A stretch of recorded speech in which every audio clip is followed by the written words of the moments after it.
बाजार में आप देख सकते हैं रामलीला में श्री बाल युवती रामलीला नाटक समिति।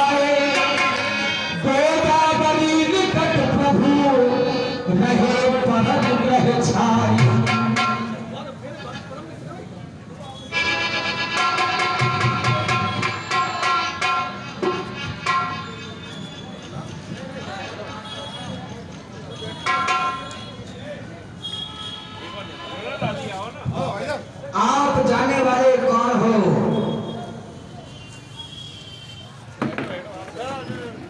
हम अयोध्या के। देखिए मैं बड़े बाजार में जुड़ चुकी हूँ। आप देख सकते हैं इधर में सोशल डिस्टेंसिंग का पालन किया गया है और सैनिटाइज भी कराया जा रहा है। आप देख सकते हैं मेरे वीडियो के माध्यम से। हमारा नाम जीवराज जटाऊ है और हम तुम्हारे रिश्ते में चाचा लगते हैं, इसलिए हमें प्रणाम करो। आपको हमारा नमन स्वीकार हो। हमारा नाम राम और हमारे अनुसुदाता का लक्ष्मण एवं हमारे साथ हमारी भार्या जानकी भी है। तीनों आपको प्रणाम कर रहे हैं, शुभ आशीर्वाद प्राप्त है। चौड़े और यहीं पर आगे पंचवटी नामक स्थान है, यहीं पर आप ठहरिए, आपकी हम देखभाल बड़ी भाग से करते रहेंगे। जो आज्ञा हम पंचवटी नामक स्थान पर जा रहे हैं, आप हमारे साथ हमेशा रहें, हमारी सुरक्षा करें एवं इसी तरह अपना आशीर्वाद भी प्रदान करते हैं। जब ते राम की तहवासा सुखी भये पुनि बीती त्रासा।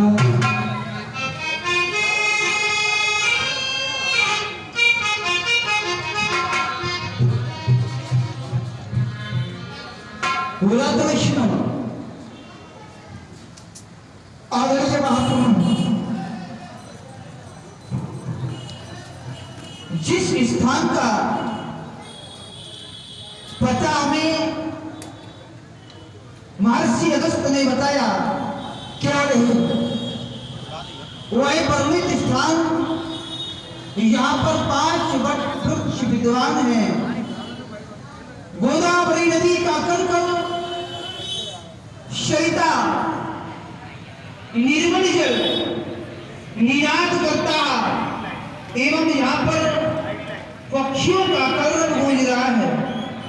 चारों ओर शांति ही शांति है।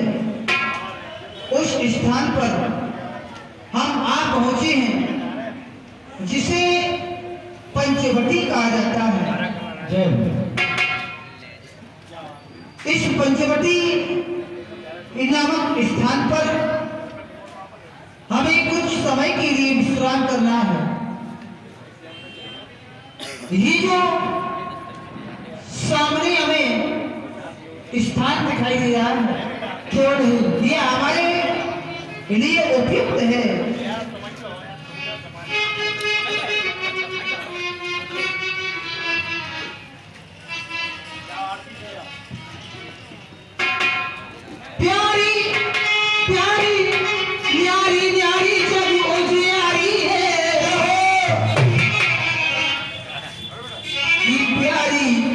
प्यारी है,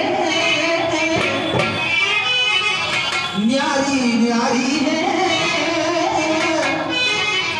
देखो लक्ष्मण, ये पंचवटी की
आयोजित कर रही है, जहाँ पर हमारे महर्षि अगस्त्य द्वारा उस स्थान को बताया गया। तो आओ बच्चों, हम तीनों प्राणी यहाँ विश्राम करें।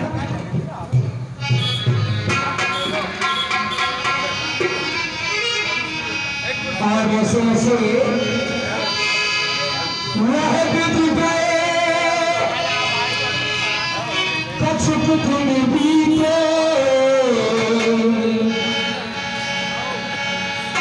कहत विराग ज्ञान कुंडली।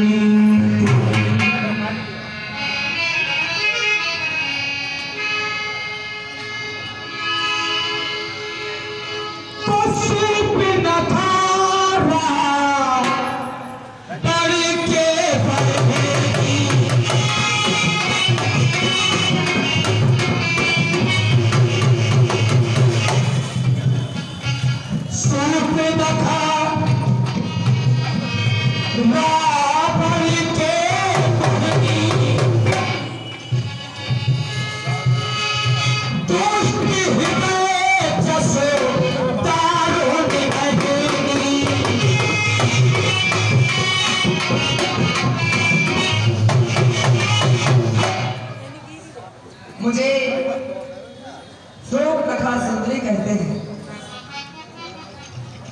आज मेरा मन कह रहा है श्लोक कथा सुंदरी, चलो पंचवटी की ओर घूमकर आते हैं। आज मुझे अपनी पंचवटी की ओर प्रस्थान करना चाहिए। रैन कानी श्राद्ध लगे पिया को दूर चली गई।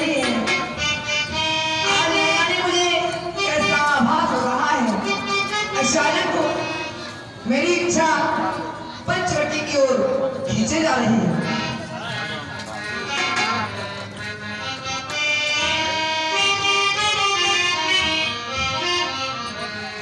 और रहने का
पंचवटी की ओर प्रस्थान करना चाहिए। पंचवटी से गई एक धारा, पंचवटी से गई एक धारा, देखे पिघल भई जगल तुम्हारा।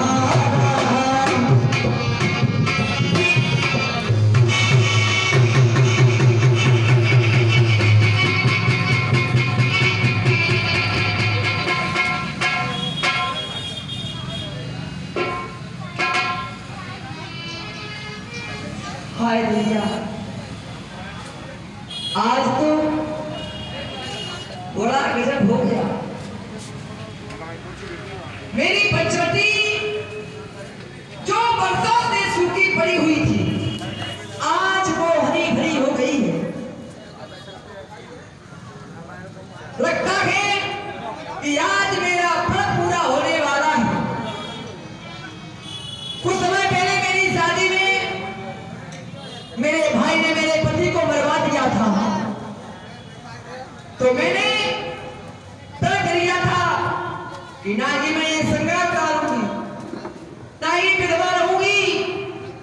मैं ये संग्राम कब उतारूंगी? जब मैं अपने पति का वो बदला ले लूंगी। आज वही समय आ रहा है। मेरे पति विद्या को मेरे भाई ने मरवा दिया था, तो लगता है आज वो समय आ गया है। मुझे चलकर इन वनवासियों से परिचित करना चाहिए। आखिर ये कौन है, कहाँ के रहने वाले हैं और मेरी पंचवटी में आने का क्या काम है, परिचित करना चाहिए।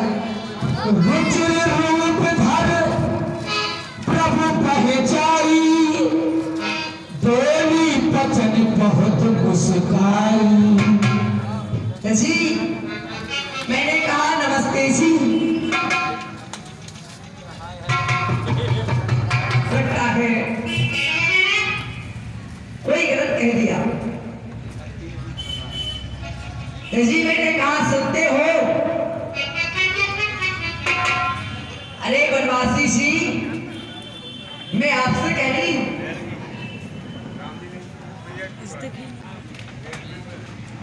हेलो, मैं आपसे कह रही हूँ कि नमस्ते जी।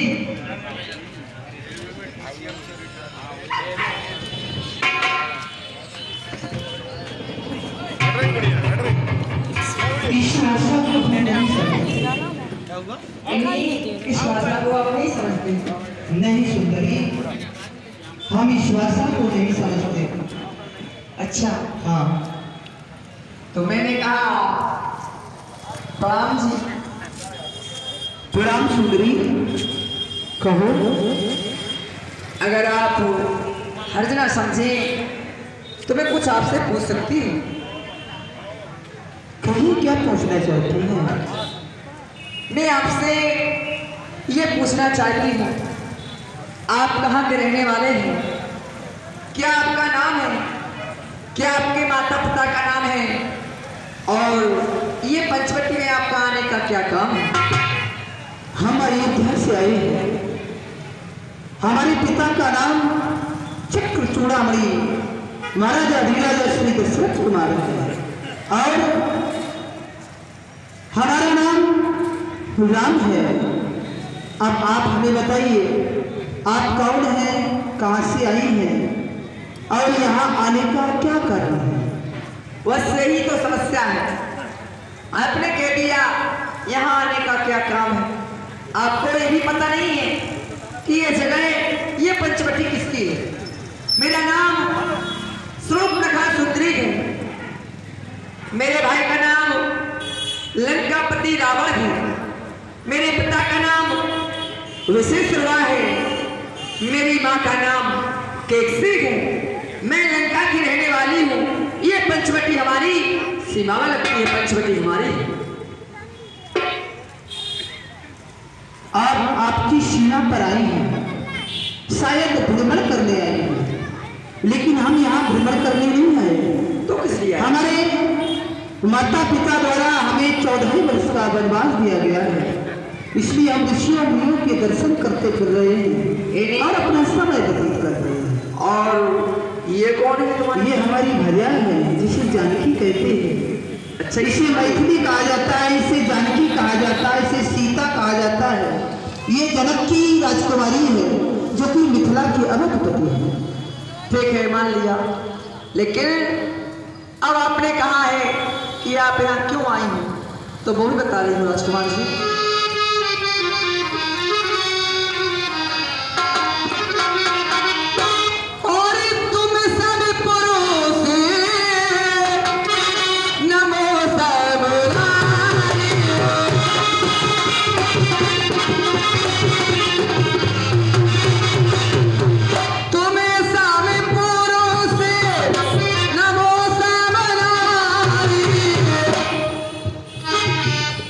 सुनते आना, यह संयोग रचा हो विचार, यह संयोग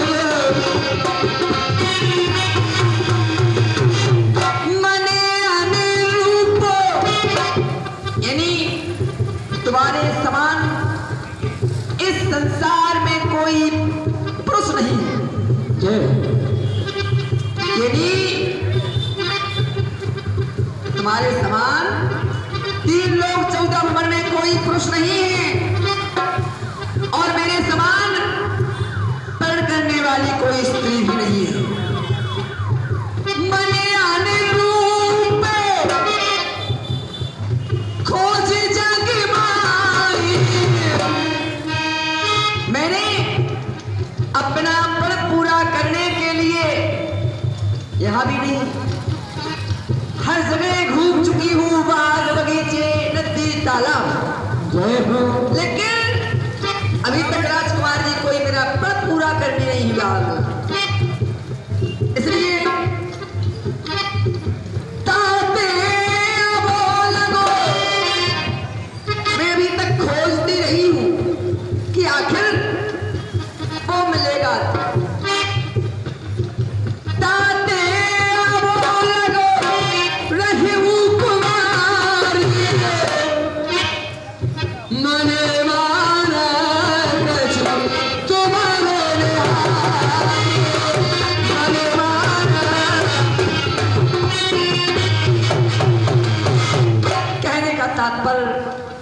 मैं तुमसे शादी करना चाहती हूँ, उसका कारण है हमें दोनों का स्वरूप ये बिखरे विचार के रखा है,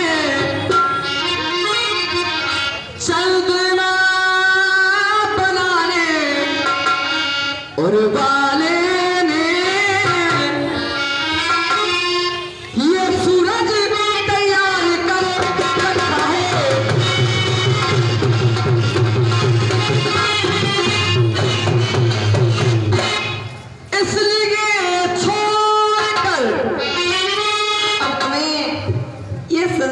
सारे काम छोड़ना पड़ेंगे और मेरा पर करना पड़ेगा पूरा।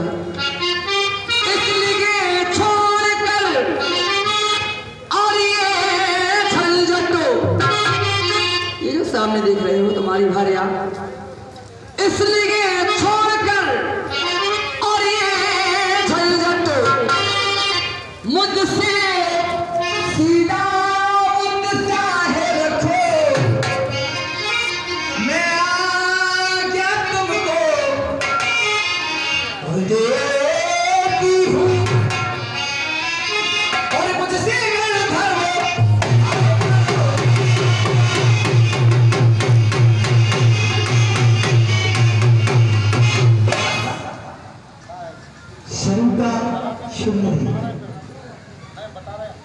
हमने ये सुना था त्रिलोक में महापंडित महाज्ञानी भूत भविष्य वर्तमान का ज्ञाता लंकाधिपति दशानन दशग्रीव दशमूल दशकंठ दशवार, उनकी बहन यहाँ आई है परिचय जानने, लेकिन जब आप ये जान ही गई हैं, जब आप ये पहचान ही गई हैं कि हम विवाहित हैं, हमारा विवाह हो चुका है। आपने यहाँ इशारा भी किया, ये कौन है? मैंने आपको बताया ये हमारी भार्या है। बिल्कुल बताया। जब हमारा विवाह हो गया और आपको ये मालूम है, उसके बाद भी आपने विवाह की मनसा प्रकट कर डाली। तो सुनो सुंदरी, ये हमें कुआरे नहीं,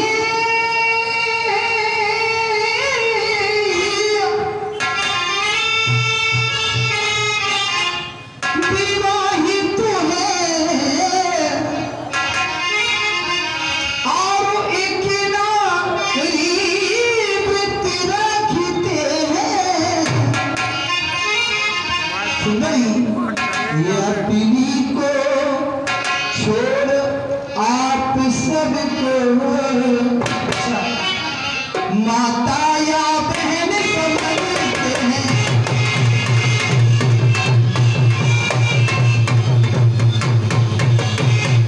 आपको नहीं, आप सबको आती है बात तुम्हारी।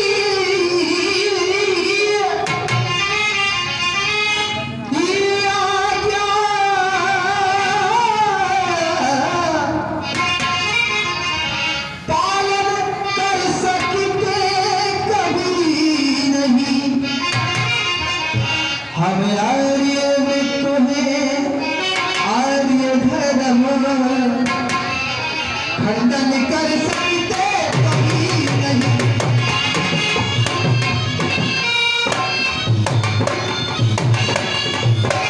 क्योंकि स्वरूपा, तुमने एक बड़ा विलक्षण प्रश्न किया। बोले तुम सब पुरुष नामो सब नारी, यही संयोग विधि रचा विचारी, ताते अब लग रहे कुंवारी, मन माना कछु तुम्हें नहीं हारी। तो हमें ये समझ में नहीं आया, आप कुमारी हैं। कुमारी कहते हैं जो विवाहित ना हो, नारी कहते हैं जो विवाहित हो।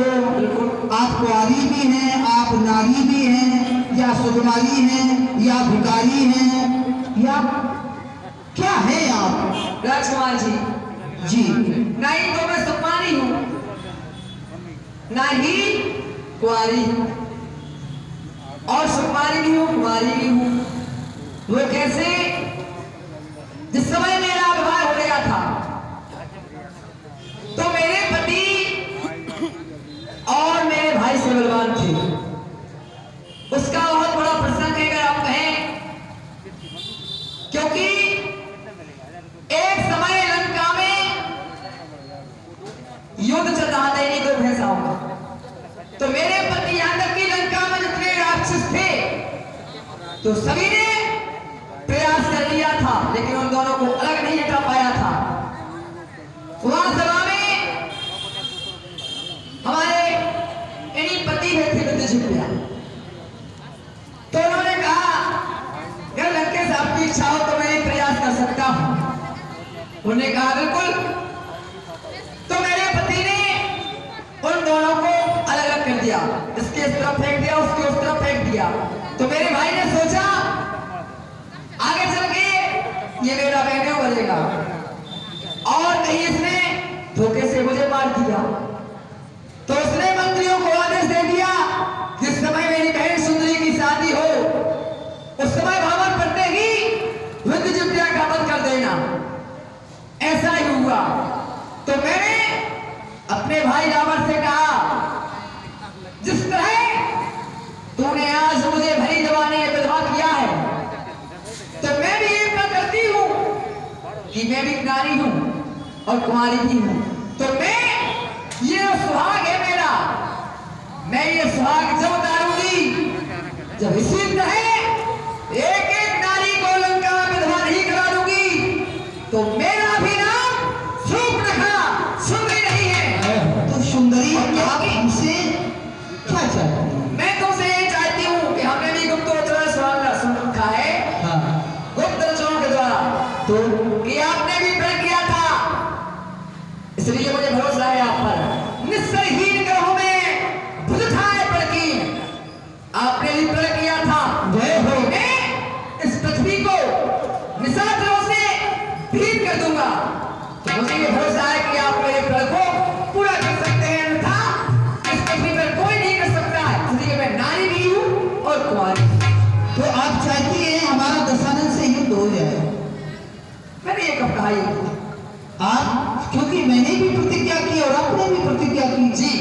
जो जब दो प्रतिज्ञा वाले मिल गए तो उसका आशा यही हुआ, आप चाहती हैं दशानन से हमारा युद्ध हो जाए, जिससे कि लंका में कोई निशाचर न रहे, जिसहीन कर बनी वो जो पड़ की। हाँ यही चाहती है ना जी। तो इसमें विवाह कहाँ से आ गया? बता रही हूँ, सुनो बाबू। शादी का चक्कर बड़ा लंबा है। अगर आप शादी कर लेंगे तो बहुत बड़ा काम बन जाएगा। सीधी सी अर्थों में बात कहते सूत्रधा। हाँ हम जोशों से विवाह करने से कुछ नहीं मिलेगा, क्योंकि हम परदेसी हैं और परदेसी आज यहाँ कल वहाँ, ये जो रूप हमारा देख रही हो। तो मैं भी केवल कुछ शब्दों में कहना चाहता हूँ, मैं भी बस परदेसी की तरफ नहीं। मत प्रेम करो हम बनो वासी से। क्यों? हम जैसे वनवासियों से प्रेम करने का कोई मतलब नहीं, विवाह करने का कोई मतलब नहीं, शादी करने का कोई मतलब नहीं, क्योंकि आज हम यहाँ हैं, कल वहाँ रंगता जोगी वहीता पानी, इसका कोई उत्तरदायित्व नहीं बनता। ये मत प्रेम करो सन्यासी से, एक दिन तो जुदा हो जाएंगे। मत प्रेम, एक उपाय बताता हूँ उसी मत में। उपाय ये है, सीता जटा कही प्रभु माता अभी कुमार मोह लग रहा है, क्योंकि तुम्हें अहिनी कहा गया। अहिनी मतलब होता है सपड़ी, अहि कुमार, अहि माने होता है शब्द। क्या विवाह सपड़ी से हो सकता है, उससे नहीं। अच्छा देखो सामने उस चोर देखो, वहां पर हमारा कुमार लक्ष्मण बैठा है। अच्छा वहां चली जाओ, उससे प्रणय निवेदन करो, हो सकता है वो तुमसे विवाह कर ले, तुम्हारा काम बन जाए। जा रही हूँ अवश्य। ऐ हवा मेरे संग संग चल, ऐ हवा मेरे संग संग चल, ऐ हवा मेरे संग संग चल।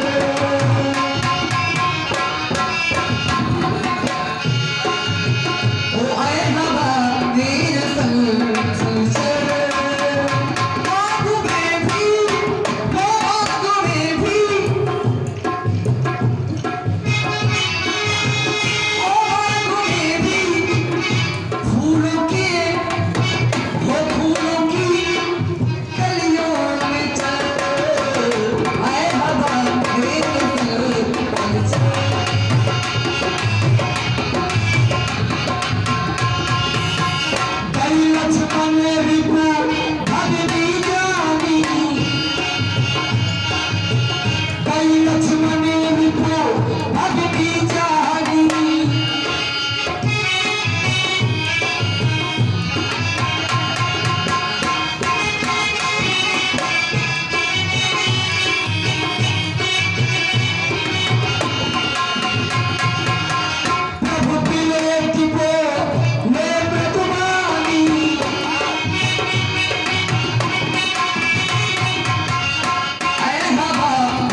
यहाँ कुछ गड़बड़ नाम लगता है, लेकिन परिचय तो बस करना चाहिए। मैंने कहा नमस्ते जी, और देवी जी प्रणाम करता हूँ। राजकुमार जी, कहिए देवी जी। आप अगर कुछ समझना चाहते हैं तो आपका परिचय ले सकती हूँ। क्यों नहीं अवश्य। तो आपका क्या नाम है, क्या आपके माता पिता का नाम है? आदरणीय देवी जी, आप हमारा परिचय जानना चाहती हैं? जी क्यों नहीं, मैं अपना परिचय अवश्य दूंगा। अवधपुरी का रहने वाला हूँ, श्री चक्रवर्ती चूड़ामणि महाराज दशरथ का पुत्र लक्ष्मण हूँ, और जो हमारे साथ में हमारे बड़े भैया राम, उनका नाम है राम, साथ में माता जानकी है। हम तीनों प्राणी माता पिता की आज्ञा से वन प्रखंड में आए हैं और यहाँ पंचवटी नामक स्थान पर विश्राम कर रहे हैं। कहिए देवी जी, क्यों नहीं हम आपसे भी आपका परिचय पूछना चाहते हैं? क्यों नहीं? आपका नाम क्या है? कहाँ से आप आई हो? कहाँ आपका धाम है? क्या तुम्हारे भैया का नाम है? क्या तुम्हारी माता का नाम है? क्या तुम्हारे पिताजी का नाम है? अब तक जानना चाहता हूँ। जी, मैं लंका से आई हूँ। श्रुपनखा सुंदरी मेरा नाम है। साधुवाद। मेरे भैया का नाम लंकापति रावण है। क्यों नहीं? मेरे पिता